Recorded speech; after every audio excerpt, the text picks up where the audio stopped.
Hey folks, Matt Easton here, Scholar Gladiatoria, and I've just posted an interesting image on the Scholar Gladiatoria Facebook page. I'll put the link to that below in case you haven't already given it a like. Please go and do so.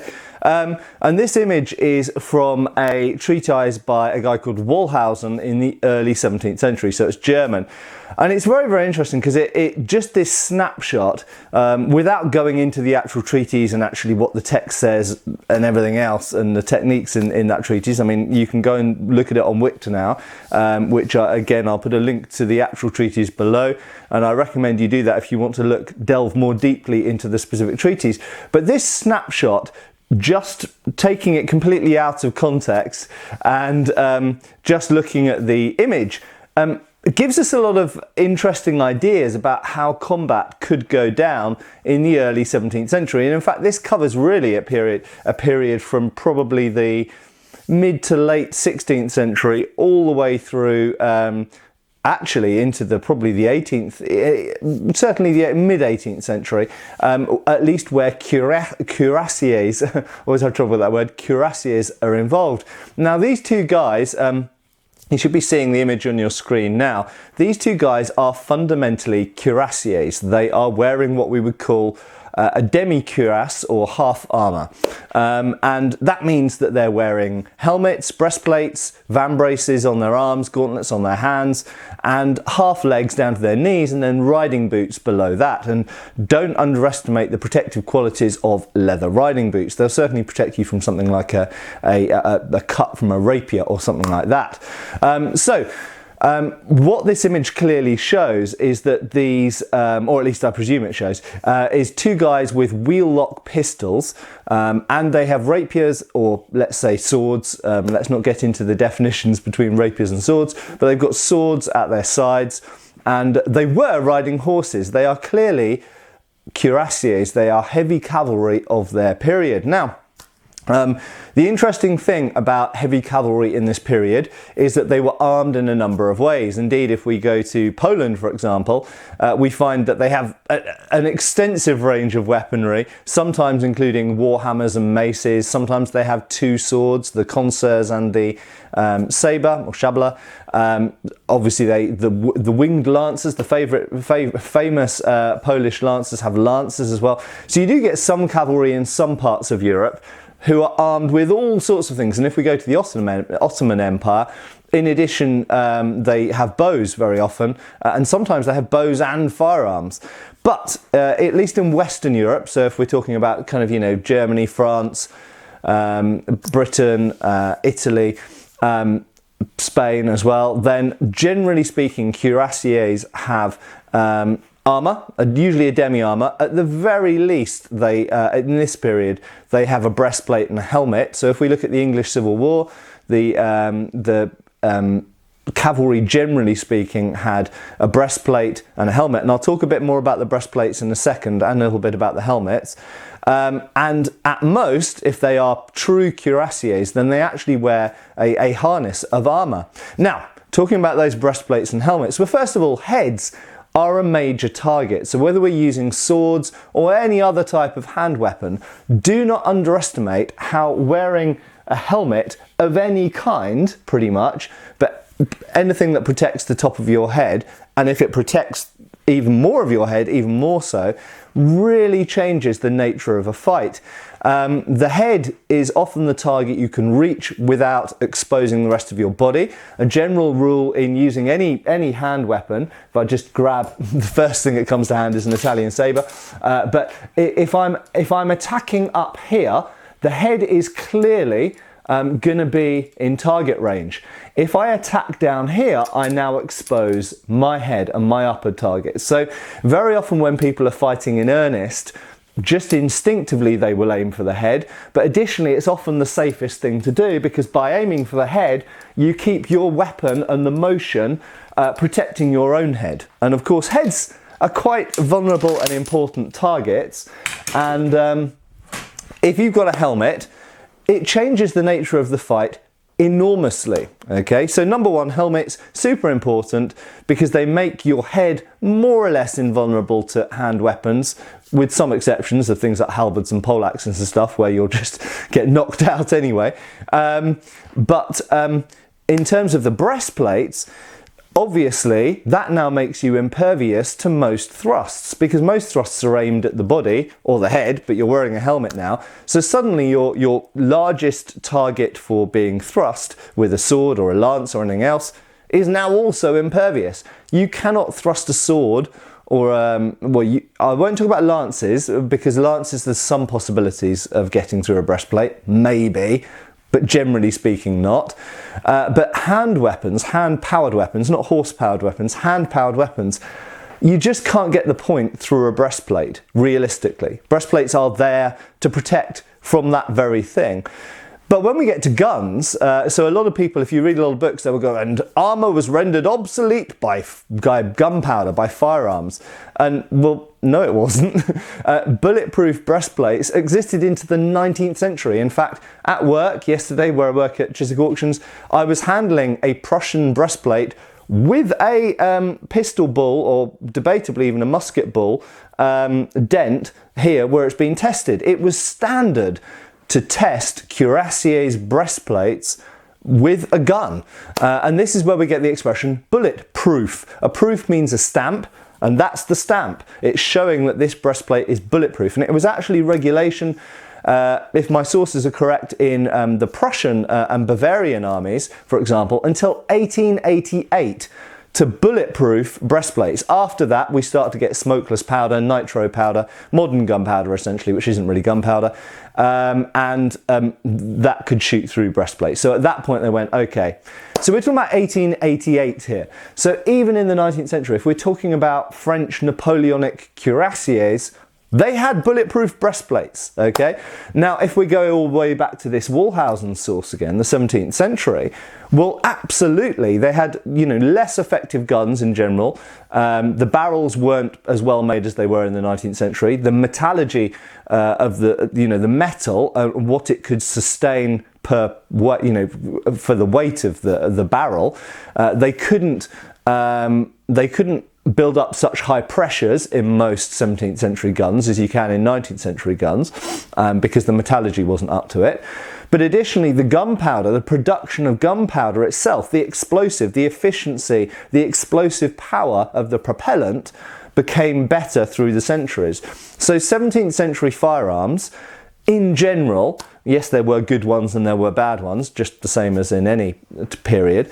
But generally speaking, 17th century guns were not as effective as 19th century guns. That should be no great surprise. There's 200 years advancement in the technology of both the propellant and the firearm. So breastplates in the 17th century absolutely were regularly tested against pistol and sometimes musket, arquebus, matchlock bulls. So they were bulletproof. Now, so going back to this image, we've got two guys who are wearing half armors. They are essentially fully armored for their period and their context, okay? And they have presumably ridden at each other and gone, holy crap, there's another guy like me. I've got maybe one or two pistols. In this case, it looks like they've just got one. I've got a sword and a pistol, and I've got full armor on my head and my breastplate. I know my chest is bulletproof, possibly due to glancing effect. My head is bulletproof as well.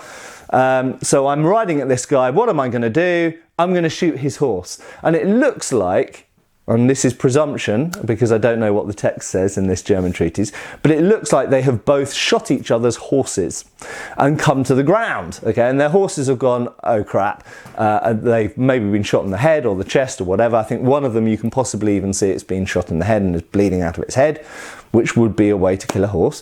And the horses have gone down, probably staggered. They probably wouldn't just like drop like that, probably go down. Obviously, everybody knows falling off a horse can be dangerous. Some famous Superman actors have obviously had very bad effects from falling off horses. So falling off horses can literally, obviously kill you. Armour, can help protect you, but it can also be a hindrance as well, because it can focus the falling effect on certain joints and bones and stuff like this. But anyway, these two guys have survived the fall and they're on their feet. They're not unconscious, they don't seem to be injured. And what do? Well, they've shot their pistols. You can't reload. These are wheel locks. They take a long time to load. They're essentially one shot, at least in close combat situation, they're a one-shot weapon. So they've shot each other's horses, they've both hit, they've both gone down, they're in an equal footing. And what have they got in their hands? They've got their pistols in their hands. Now you might go, well, why don't they draw their swords at their belts? Well, the interesting thing is that in armour, what are effective hand weapons, one-handed weapons in armour? So one-handed, because we're talking about horsemen here, so they're not going to be riding around carrying a halberd or a poleaxe, okay?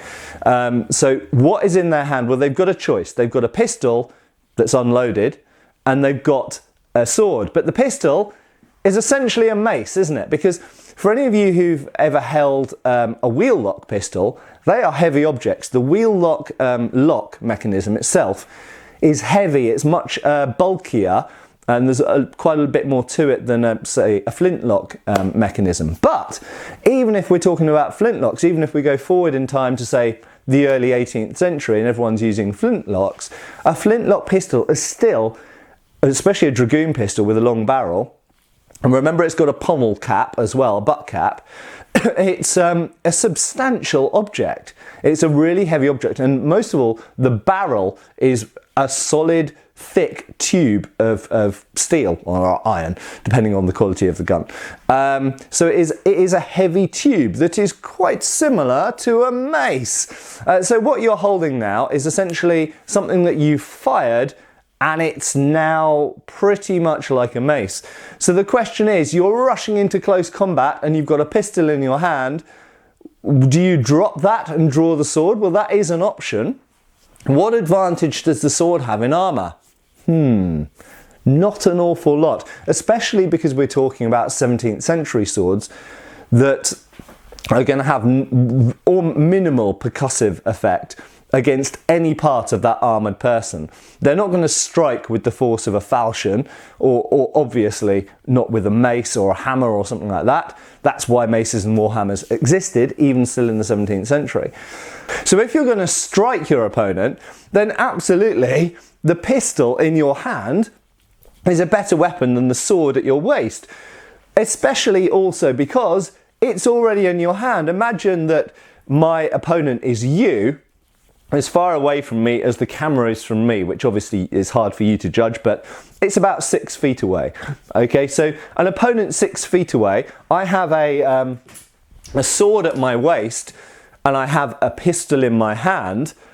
Am I gonna go down to here, bearing in mind this is a long bladed sword as well, it's a rapier, and try and pull this out in time at the same time as one step, and I'm within hitting distance of my opponent and therefore the same of them, and if we both step towards each other at the same time, that's all going to happen very, very quickly. So in short, the weapon in your hand, even if it was slightly inferior to the weapon at your waist, might be the best weapon to use because of context, because the context is I'm very close to the opponent, we're in armour, they're charging at me, I'm charging at them, we're going to be bam, we're going to be in very, very close combat very, very quickly. And also remember that that pistol is not only going to be used like a truncheon or a mace, but you've got a pommel end on it as well. Well, striking someone with the pommel of a pistol versus striking them, now we're in grappling range, versus striking them with the pommel of a sword, well, what's the difference? The only difference between the pommel of a mace and the pommel of the sword is nothing. They're both pommels. They're a similar weight, they're in my hand, and they're there. Okay, a pommel is a pommel. It doesn't really matter what's projecting from it at the back end. Okay, and also remember, in very close in grappling range, a long bladed sword might be great at trying to find gaps in the opponent's armour at kind of, typical fencing range, or in half sword it might be fine. But if we're already in a situation where we're closing in and we're going to be grappling in no time at all, and my sword is still in its scabbard, then you're probably better off using the pistol in your hand. So, to summarise, remember these things. These are the headlines for this video, I would say. Pistols, or guns in general in the 17th century, very often wouldn't be effective against someone wearing armour of the time, because the breast and the helmet might either stop or deflect that bullet, especially from pistols. And bear in mind, pistols are the weapons that cavalry use mostly, unless they've got a carbine. And so that pistols are a lot less powerful, obviously, than long-barreled guns. And so you might want to aim at the horse. So armour, very often bulletproofed, even up until the 19th century. Horses, pretty much always vulnerable, less so if they're wearing some degree of armour, but if they're wearing horse armour, then they become a lot slower and in some ways less useful as cavalry. And in terms of hand weapons, remember that an unloaded pistol is very much like a mace and can be used as a mace, and in some situations the weapon in your hand is better than the weapon at your waist, even if technically the weapon at your waist might be a slightly better weapon. If you have to drop this weapon in order to try and get this weapon out, which you might fail in doing, is it worth the trade-off? So for fighting in armour, an unloaded pistol might be a completely appropriate thing, especially if it's in your hand. Anyway, thanks for watching. I hope you've enjoyed seeing that image. Links below, obviously, to Scholar's Facebook page, but also to Wiktenauer, where you can find lots of sources, not just that source as well. And I will see you really soon for another video. Cheers for watching, and give us a like if you found this interesting. Cheers, folks. Thanks for watching. We've got extra videos on Patreon. Please give our Facebook a like and subscribe if you haven't already. Cheers, folks.